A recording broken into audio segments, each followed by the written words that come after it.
side of the world, in Madagascar, an artist is doing his bit to beautify his hometown.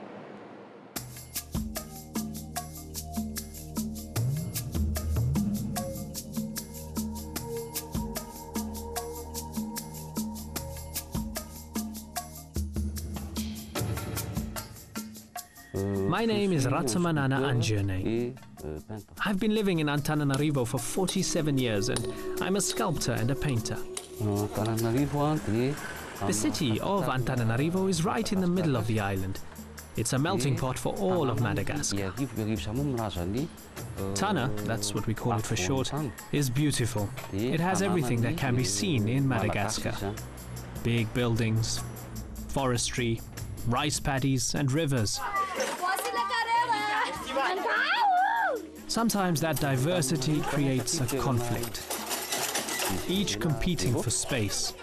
The island, my home, is one of the poorest countries in the world. The government cannot manage the poverty in the city. People come here from the country with nothing, and the government does nothing for them.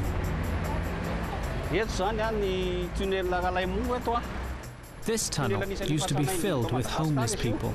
Every night they slept here and walked down to the market to sell what they had in the morning. The government said they wanted to clean it up, so they asked me to design something to make it more beautiful. They put in lights and now no one sleeps here. My work represents the people who used to sleep here. Many of them have since managed to get themselves off the streets. But it's not because of me or the government. They've done it themselves. If they have one thing to sell, they try and try until it sells. Sometimes I feel that what I do, my craft and my talent, has been used to hide what is wrong in this city. The tunnel was no good and needs to be rebuilt, but the government would rather I just try and make it look better rather than spending money on real infrastructure. I like sculpture because of its volume. I learnt it by myself, looking at my own portrait in the mirror. I thought it was very interesting and it became my passion.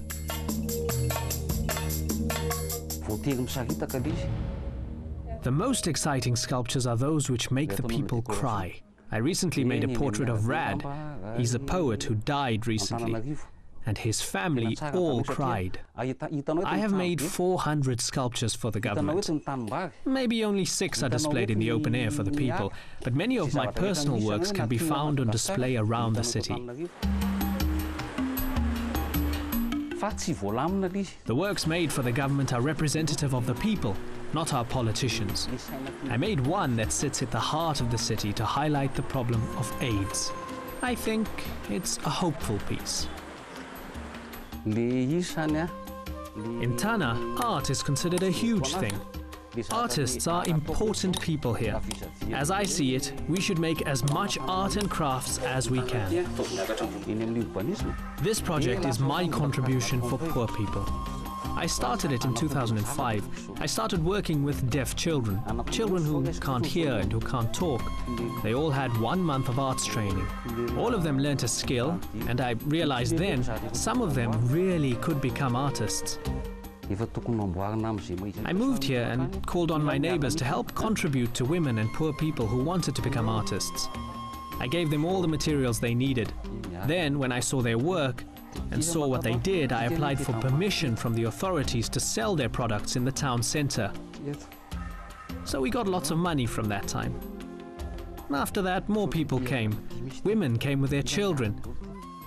2 of them were at university and helped me extend this project. Last year, I had 92 children who were educated throughout the year. They're here now. They can go to school and learn art at the same time. The education I give doesn't teach them to become an artist. We just promote the talent they have inside. Then they will produce something of value for themselves and go on along with confidence afterwards. From Madagascar to Gaza. After the break, we are going to visit 2 artists who refuse to stop creating. Don't go away.